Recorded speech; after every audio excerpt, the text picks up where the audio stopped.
Corona महामारी ने पूरे प्रदेश में अपना कहर बरपा रखा है। रोजाना सैकड़ों की संख्या में कोरोना से लोगों की मौतें हो रही हैं। प्रदेश सरकार द्वारा कोरोना संक्रमित के बढ़ते मामले को रोकने के लिए हर संभव प्रयास किए जाने का आदेश अधिकारियों को दिया हुआ है, लेकिन मंगलौर क्षेत्र के लिब्बरहेड़ी गांव में ग्रामीणों के अनुसार 15 दिनों में एक के बाद एक 35 लोगों की मौत ने हैरत में डाल दिया है। हालांकि ये सरकारी आंकड़ा नहीं है। गांव के साथ ही आसपास ग्रामीण क्षेत्रों में भी एक ही गांव में हुई लगातार मौतों से लोगों में दहशत का माहौल है। एक ही गांव में हुई 35 लोगों की मौत के बाद भी सरकारी अमला बेखबर बना हुआ है। गांव में स्वास्थ्य विभाग की टीम तो दूर की बात है, कोई सरकारी विभाग का कर्मचारी भी गांव का जायजा लेने नहीं गया।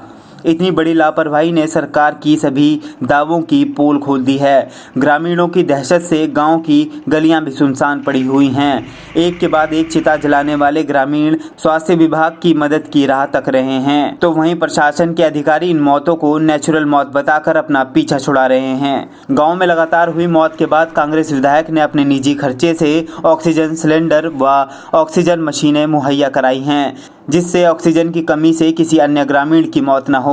कांग्रेस विधायक काजी निजामुद्दीन ने भाजपा सरकार पर जमकर निशाना साधा है। सरकार और प्रदेश की जनता के साथ खिलवाड़ करने का आरोप भी लगाया। सरकार द्वारा जारी की गई सभी सुविधा को केवल जनता को गुमराह करने का षड्यंत्र बताया है। उन्होंने कहा कि कोविड से निपटने के लिए सरकार ने कुछ नहीं किया। लोगों को अस्पताल में इलाज नहीं मिल रहा, लोग ऑक्सीजन की कमी से मर रहे हैं और ये सरकार केवल चुनाव की तैयारियों में जुटी हुई है। भाजपा के सांसद भी इस पर कोई ध्यान नहीं दे रहे, केवल जनता को मरने के लिए छोड़ दिया गया है। न्यूज़ स्पेस के लिए रुड़की से अरशद खान की रिपोर्ट। सुबह प्रातः ग्राम प्रधान जी से भी वार्ता हुई है और आज प्रॉपर गांव में सैनिटाइज चल रहा है। तो सभी के द्वारा ये भी अवगत कराया गया कि सर विद इन 2 वीक्स में जो 15, 16, 17 लोगों की डेथ हुई है, उसमें कुछ लोग नेचुरल डेथ भी है और कुछ लोगों को खांसी बुखार की शिकायत थी। तो उसको प्रॉपर चेक किया जा रहा है और लोगों से भी अनुरोध है कि लोग आगे आएँ और एक तो प्रॉपर वैक्सीनेट करवाएं अपने आप को एंड जो प्रिकॉशंस है, गाइडलाइन है, उसको फॉलो करें। और बाकी प्रशासन के स्तर से पूरी तैयारी है। जो हमारी ग्राउंड लेवल की जो मशीनरी है, लेखपाल है, आशा है, आंगनबाड़ी है, उनके माध्यम से जैसे ही जिस गांव में प्रॉब्लम आइडेंटिफाई हो रही है तो वहाँ इमीडिएटली हेल्प को प्रोवाइड करवाया जा रहा है। ये हमारा गांव मंगलौर विधानसभा का सबसे बड़ा गांव और अगर इसकी पॉपुलेशन के लिहाज से मद्देनज़र से हम देखें तो इसकी 25 और 20 के बीच में इसकी आबादी है। और पिछले 15 रोज़ से एक दिन का हमने एक दिन छोड़ दीजिए 3 से 4 मौत पर डे, एक दिन का क्या लगभग अगर इसका हम औसतन एवरेज निकालते हैं तो इसकी मौत 35 से लेकर 40 के बीच में मौत हो चुकी है। और हमारे यहाँ पर एक हॉस्पिटल भी है, वहाँ पर कोई भी ना तो मेडिकल डॉक्टर हैं, ना ही कोई वैक्सीनेशन है और ना ही अभी तक कोई भी सैनिटाइज की फैसिलिटीज़ है। कोई भी सैनिटाइज नहीं हुआ, ना कोई सफाई व्यवस्था है और कोई भी स्वास्थ्य विभाग का प्रशासनिक अमला कोई भी सूद लेने के लिए तैयार नहीं है। देखिए, सरकार की लापरवाही का नतीजा ये पूरा कोविड है। आज मंगलौर लिब्बरहेड़ी की हालत बद से बदतर है। आज समाचार पत्र में छप गया तो सब लोगों एकदम एक गंभीरता दिख रही है। मैं बहुत सारे उन गांवों के बारे में जानता हूं जहां ये गंभीरता है। मैं पैनिक ना फैले इस वजह से मैं बहुत ज़्यादा शोर नहीं मचा रहा हूं कि हंगामा ना हो। पैनिक से भी बचाना ज़रूरी है डिज़ास्टर के टाइम पर। भारतीय जनता पार्टी के मोदी जी, अमित शाह जी हों जो भारत सरकार चला रहे हैं, या वो तो लड़ाएंगे आसाम का और बंगाल का चुनाव, और हमारे मुख्यमंत्री और सारे मंत्री लड़ाएंगे सल्ट का चुनाव। अरे भाई, चुनाव से फुर्सत पालो, इधर कोरोना चल रहा, आप चुनाव लड़ा रहे। जनता को मरने के लिए छोड़ दिया क्या? इस लिब्बरहेड़ी ने 2 बार निशंक जी को भारी बहुमत से वोट देकर लोकसभा में भेजा और भारत सरकार के मजबूत मंत्रियों में से हैं। कोई खैर खबर नहीं। हमें स्वास्थ्य विभाग को संसाधन के नाम पर सरकार ने शून्य कर रखा है। ठीक है, विधायक निधि दी और ये कह दिया कि 1 करोड़ रुपया है, उसको आप बायलॉज आप पढ़ लीजिए, मैं भी आपको दे दूंगा। कोई भी काम अगर होना होगा उसमें महीनों का समय लगेगा, महीनों। एम्बुलेंस भी आएगी तो 5 महीने बाद आएगी उसमें। क्या कोरोना 5 महीने 2 महीने इंतज़ार करेगा? हालात बद से बदतर हैं। मैं अभी निजी अपने व्यक्तिगत जो मेरे संसाधन हैं उससे सामने गाड़ी खड़ी है, इसमें भी सिलेंडर भरे हुए हैं, तो 2 सिलेंडर तो तुरंत और कंसंट्रेटर्स जाकर एक सरकारी हॉस्पिटल में जो भी बेड्स की व्यवस्था कर सकते होंगे, और जैसे ज़रूरत होगी वहाँ पर ऑक्सीजन के बेड्स को निजी संसाधनों से, मैं अपने संसाधनों से वहाँ सरकारी स्कूल में मैं व्यवस्था कर रहा हूँ। जो मैंने सरकारी अधिकारियों से कहा कि स्कूल खुलवा दीजिए, उसमें हम व्यवस्था करेंगे। जो लिबरेडी के हमारे निजी मेरे सहयोगी हैं, उनसे वॉलंटियरली मैं कहूँगा कि भाई आप व्यक्तिगत रूप से इसमें सहयोग कर कर इसको चलवाएं, ताकि किसी की सांसें बचाई जा सकें। चाहे कोई कितना भी जतन कर ले, पर सस्ते के चक्कर में सरोवर नगरी में सब्जियां खरीदने वाले बाज नहीं आएंगे। यह भीड़ सब्जी मंडी में सब्जी खरीदने वालों की है, जिन्हें ना कोरोना का डर है और ना ही शारीरिक दूरी का भय, केवल सब्जी सस्ती मिल जाए। पुलिस प्रशासन, नगर पालिका भी मूक दर्शक बनता जा रहा है, जबकि प्रशासन ने खुले मैदान में सब्जी मंडी लगाने के आदेश दिए हैं, पर यह कारगर साबित होती नहीं दिख रही। प्रशासन ने कुछ वॉलंटियर्स को भी लगाया, पर वह भी नदारद देखे गए। कुछ लोगों को सब्जी के बहाने घर से निकलना ही है। न्यूज़ स्पेस के लिए नैनीताल से ललित जोशी की रिपोर्ट। खबर धारचूला से है। धारचूला में कोविड-19 के 199 केस अभी तक मिल चुके हैं। कुल रेफर केसों सहित 9 मृत्यु। धारचूला के नोडल अधिकारी डॉक्टर फुरकान ने बताया कि प्रतिदिन कोविड-19 की टेस्टिंग चल रही है, जो लगातार संक्रमण की बढ़त को दर्शाता है। साथ ही होम क्वारंटाइन हुए लोगों में 85 केस सही भी होकर लौट चुके हैं। धारचूला चिकित्सालय में लगातार जांच और दवाई की किट बांटने का काम जोर पर है। सभी गांव वासियों को दवा लगातार भेजी जा रही है। जिलाधिकारी के आदेश पर जिन गांवों से बुखार या अन्य शिकायत आ रही है, वहां के लिए आशा के माध्यम से दवा भेजी जा रही है और मेडिकल कैंप लगाने की भी आवश्यकता महसूस की जा रही है। जल्दी ही कैंप के माध्यम से टेस्टिंग और इलाज किया जाएगा। 2 मरीज आइसोलेशन में रखे गए हैं, बाकी मरीजों को होम क्वारंटीन किया गया है, जिनकी रोज पूछताछ की जाती है। लोग सही गाइडलाइन का पालन करें तो कुछ गिरावट आने के चांस हैं। अभी तक 22 केस मिले हैं। डॉक्टर महेंद्र जायसवाल, मुख्य चिकित्सा अधिकारी धारचूला ने बताया, हमने जगह जगह कैंप लगाना शुरू कर दिया है और अभी तक बरम, जारा, जिबली, चल आदि क्षेत्रों में कैंप कर दवा वितरण कर रहे हैं। साथ ही अन्य जगह हर आशा को घर घर दवा वितरण हेतु लगाया गया है। कहीं से कोई भी शिकायत पर टीम जा रही है। संक्रमण रोकने के पूरे प्रयास किए जा रहे हैं। न्यूज़ स्पेस के लिए धारचूला से नदीम परवेज की रिपोर्ट। हमारी 11 तारीख की सैंपलिंग गई थी, उसकी रिपोर्ट आज आई है, जिसमें से 18 पॉजिटिव आए हैं और 4 हमारे इंडियन पॉजिटिव आए हैं। तो आज के 22 टोटल केस हो गए पॉजिटिव। तो हमारा टोटल मिला के 199 केस हो चुके हैं धारचूला में। हमारे 49 अभी इसमें एक्टिव हैं, जिसको हमने होम आइसोलेशन कर रखा है। अभी जो 18 पॉजिटिव आए, इसमें से 14 लोग अभी आने बाकी हैं, उनसे कांटेक्ट हो रहा है, कल तक आ जाएंगे शायद वो। और बात हुई है आज, हाँ, हमारी डीएम साहब से मीटिंग थी, वर्चुअल मीटिंग थी डिस्ट्रिक्ट पूरे पिथौरागढ़ की। तो डीएम साहब ने हमें आदेश दिए हैं कि गांव में जो हमारी ग्राम निगरानी समिति बने ना, निगरानी समिति बने, प्रधान से आप से उनसे बात हो कि जो जो पेशेंट वहाँ पर बीमार हैं, अगले वहाँ बुखार आ रहा है गाँव में, तो वहाँ हम कैंप लगाएंगे। अब हमारी कोशिश में हम करीब 200 किट हमने भेज दिया, 400 किट आज और हम भेजेंगे। हमारे पास टोटल 1300 किट भेजने हैं, तो 600 आज, तो 700 किट 2 एक दिन में। हम जगह जगह पे कैंप लगा रहे हैं। अभी हमने कुछ दिन पहले मेटली में कैंप लगाया, बरम में कैंप लगाया, जारा जिबली में कैंप लगाया और आज मैंने कैंप लगाया है। तो कैंप हमारा लगातार लग रहा है, जहाँ पे भी ज़्यादा लोग बीमार पड़ रहे हैं। कोविड के चलते उत्तराखंड परिवहन विभाग इन दिनों संकट के दौर से गुजर रहा है। कर्मचारियों को पिछले 4 महीने से तनख्वाह नहीं दी गई। कोविड से रोडवेज के 15 कर्मचारियों की मौत हो गई है, जिनके लिए सरकार से किसी भी तरह के मुआवजे की अब तक घोषणा नहीं की गई। जबकि दूसरे अन्य राज्यों में कोविड के दौरान कर्मचारियों का 50 लाख का बीमा करवाया गया है। कर्मचारी नेता कमल का कहना है कि उत्तराखंड रोडवेज की बसें उत्तराखंड की सीमा तक ही जा रही हैं, जिसके चलते रोडवेज की गाड़ियों के तेल का पैसा भी नहीं निकल पा रहा। उन्होंने सरकार से आग्रह करते हुए कहा कि जब तक कोविड के मामले कम नहीं होते, तब तक रोडवेज बसों का संचालन पूरी तरह से बंद कर देना चाहिए। न्यूज़ स्पेस के लिए हल्द्वानी से मुकेश कुमार की रिपोर्ट। समय पूरे उत्तराखंड में उत्तराखंड परिवहन निगम की हालत बड़ी दयनीय है।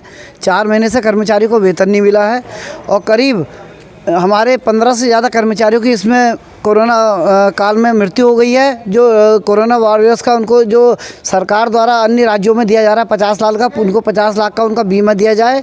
और मेरा सरकार से आग्रह है कि राज्य सरकार से और परिवहन निगम के एमडी से कि इस परिवहन निगम को तत्काल जनहित के फैसले को देखते हुए इसको तत्काल फ़िलहाल अभी इसे बंद किया जाए, क्योंकि इस समय परिवहन निगम पूरे प्रदेश में घाटे में चल रहा है। इस समय तेल की भी जो है लागत वो भी नहीं आ रही है परिवहन निगम में। तो कहाँ तक बसें चल रही हैं? बसें हमारी जो हर ज़िले में अपने ज़िले को मतलब उत्तराखंड को जैसे देहरादून रीजन की बसें हैं तो देहरादून चिड़ियापुर तक चल रही हैं और नजीमाबाद तक बॉर्डर तक, और यहाँ की नैनीताल परिक्षेत्र की जो बसें हैं वो यहाँ का धर्मपुर जसपुर बॉर्डर तक चल रही है, पुलबट्टा तक चल रही है और आपके रुद्रपुर बॉर्डर तक चल रही है, और पहाड़ को सारी बसें चल रही हैं। देखिए सारी बसें इस समय घाटे में चल रही हैं।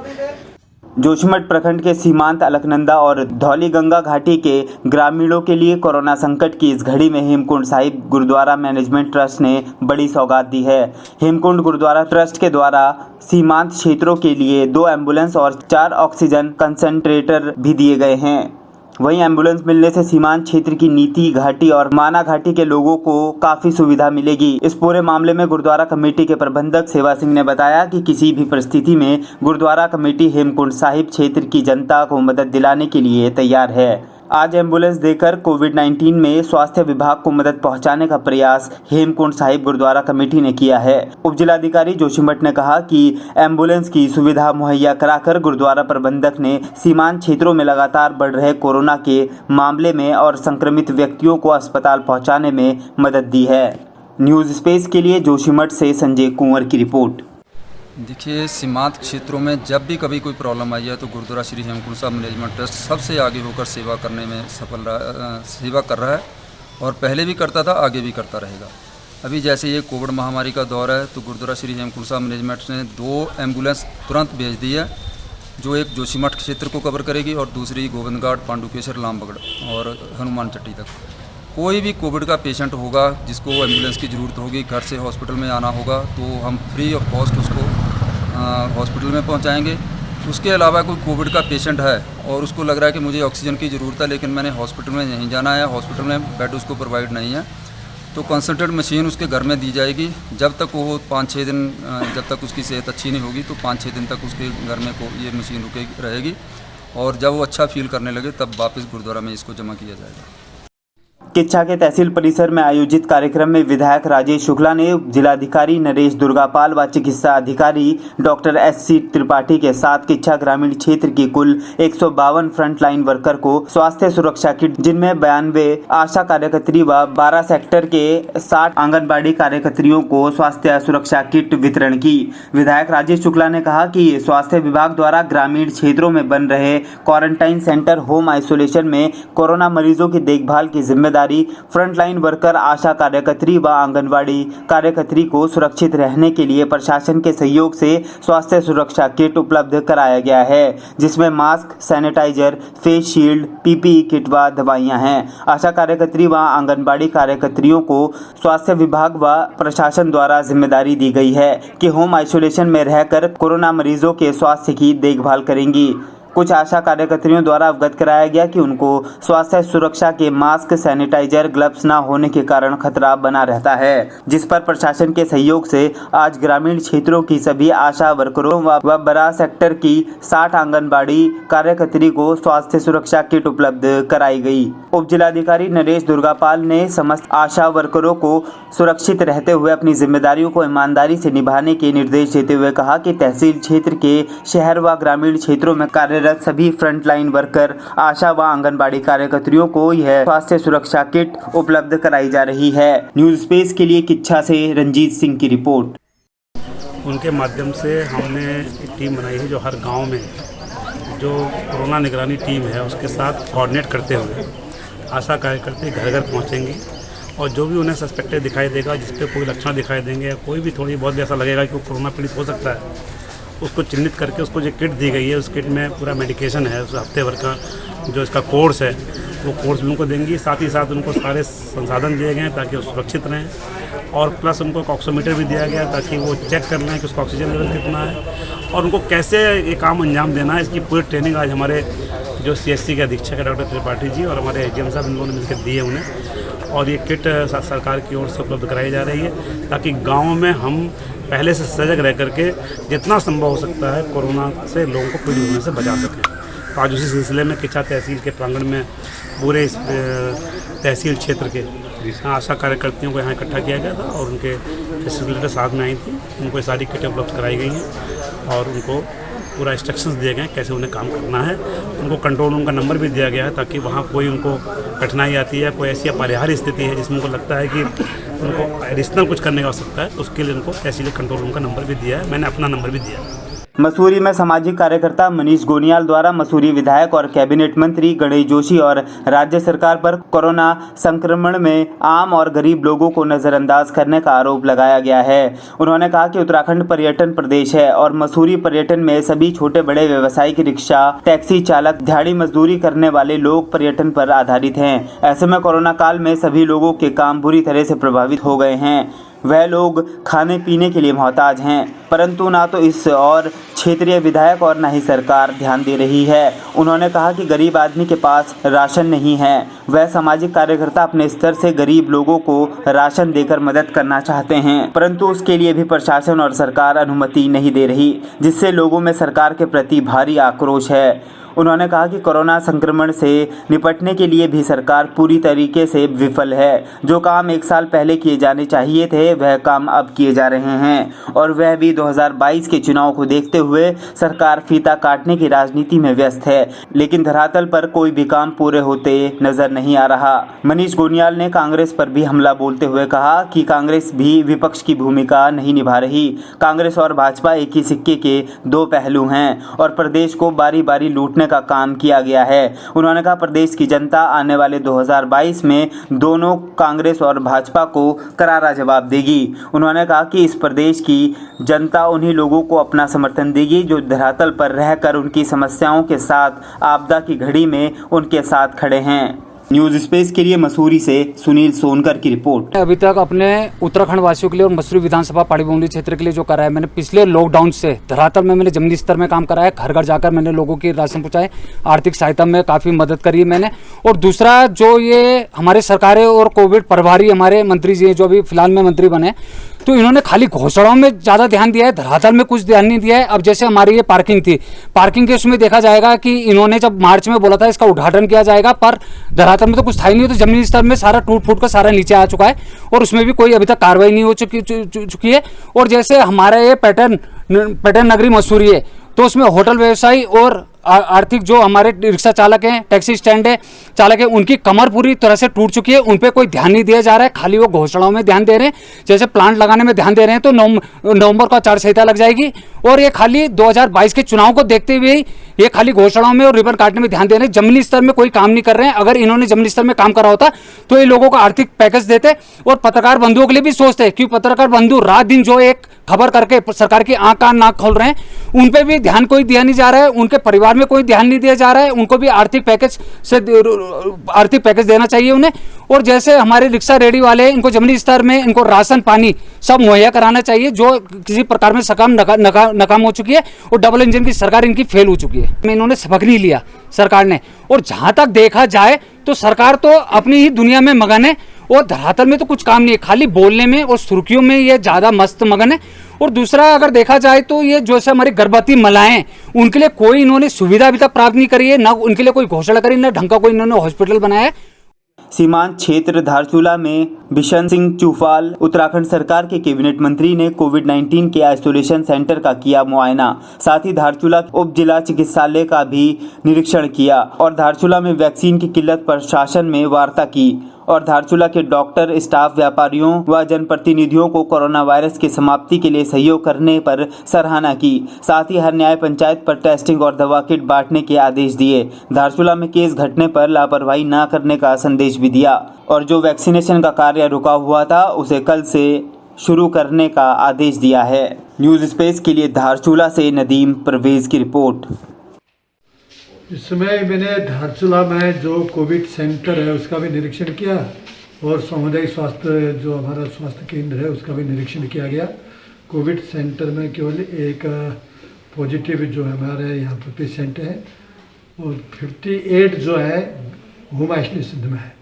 इसलिए यहाँ पर जो टीम बना रखी है स्वास्थ्य विभाग ने, हर न्याय पंचायत स्तर पर जो टेस्टिंग हो रहा है उससे धारचूला में बिल्कुल कंट्रोल की स्थिति में है। और यहाँ पर विशेषकर व्यापारियों ने और यहाँ के सभी संभ्रांत व्यक्तियों जनप्रतिनिधियों द्वारा जो कोविड के मानक हैं जो भारत सरकार के, उसका पालन करने से ही यहाँ पर जो स्थिति देखने को मिली धारचूला में, तो आपसी तालमेल के कारण यहाँ पर स्थिति नियंत्रण है। जो यहाँ पर वैक्सीन की जो बात करें, कल से 18 साल से 45 साल की उम्र में सबको टीकाकरण हो रहा है, यहाँ पर वैक्सीन हो रहा है यहाँ पर। और जो आपने कहा कि 45 साल से ऊपर वाले उम्रों के लिए, उसके लिए भी अभी थोड़ा सा शॉर्टेज है, 1-2 दिन में यहाँ पर उपलब्ध हो जाएगी और सबको टीका। उत्तराखंड सरकार द्वारा मोटर व्हीकल टैक्स में छूट देने की तैयारी की जा रही है, जिसको लेकर राज्य सरकार पहले चरण में 3 महीने का टैक्स माफ कर सकती है। इस बारे में परिवहन आयुक्त मुख्यालय ने सरकार को प्रस्ताव भेजा है और यह माना जा रहा है कि इस महीने के अंत तक सरकार इस विषय में निर्णय ले लेगी। बता दें कि 2020 में कोरोना की पहली लहर के दौरान सरकार ने 6 महीने का मोटर व्हीकल टैक्स माफ कर दिया था। छोटे बड़े कमर्शियल यात्री वाहनों का सालाना 48,000 रुपये सालाना टैक्स चुकाना पड़ता है। राज्य में 1,20,000 से ज्यादा यात्री मालवाहक वाहन हैं। उत्तराखंड टैक्सी मैक्सी महासंघ के प्रदेश अध्यक्ष सुंदर सिंह पवार ने उत्तराखंड सरकार द्वारा मोटर व्हीकल टैक्स में 3 महीने का टैक्स माफ करने का प्रस्ताव को लेकर मुख्यमंत्री तीरथ सिंह रावत, परिवहन मंत्री यशपाल आर्य व परिवहन सचिव डॉक्टर रंजीत सिन्हा का आभार जताया है। उन्होंने कहा कि 3 या 6 माह के रोड टैक्स में छूट से कुछ होने वाला नहीं है, कम से कम 2 वर्ष का रोड टैक्स माफ होना चाहिए। सभी लोगों को आर्थिक सहायता भी देनी चाहिए। उन्होंने कहा कि पिछले साल कोरोना संक्रमण के बाद व्यापारी पूरी तरह से ठप हो गया था, वही हाल इस साल भी है। ऐसे में व्यावसायिक वाहन स्वामी और उससे जुड़े लोग रोजी रोटी के लिए परेशान हैं। न्यूज़ स्पेस के लिए मसूरी से सुनील सोनकर की रिपोर्ट। थोड़ा राहत पैकेज देने की कोशिश शुरू कर दी है, जो कि काफ़ी नहीं है, परंतु शुरुआत तो हुई।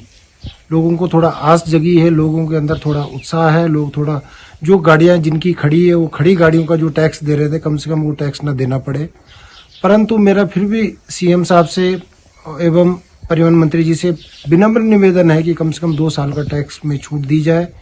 और आर्थिक पैकेज देना भी बहुत अत्यंत आवश्यक है, क्योंकि लोग अपने घर चलाने के लिए बड़े परेशान हैं। लोग कोई कुल्ली का काम कर रहे हैं, कहीं लेबर काम कर रहे हैं, कोई खेती बाड़ी कर रहे हैं। लोग ट्रांसपोर्टर बहुत परेशान हैं। कई लोगों की नौकरियां नहीं है लोगों के पास, कई लोगों की गाड़ियां सड़ रही खड़ी खड़ी। तो मेरा माननीय मुख्यमंत्री जी से निवेदन है कि ये रोड टैक्स के साथ साथ आर्थिक पैकेज भी दिया जाए। एवं तीसरी चीज, सबसे मेन बात है, मेन जो लोगों को परेशानी है, वो बैंकों की किस्त देने में बड़ी दिक्कत हो रही है लोगों को। जो भारत सरकार ने पिछले वर्ष जो हमें मोरेटोरियम दिया था, वह मोरेटोरियम भारत सरकार के द्वारा सीएम साहब दोबारा से रिक्वेस्ट डालें, क्योंकि हमारा एक उत्तराखंड पर्यटन प्रदेश है, टोटली लोग पर्यटन पर निर्भर है।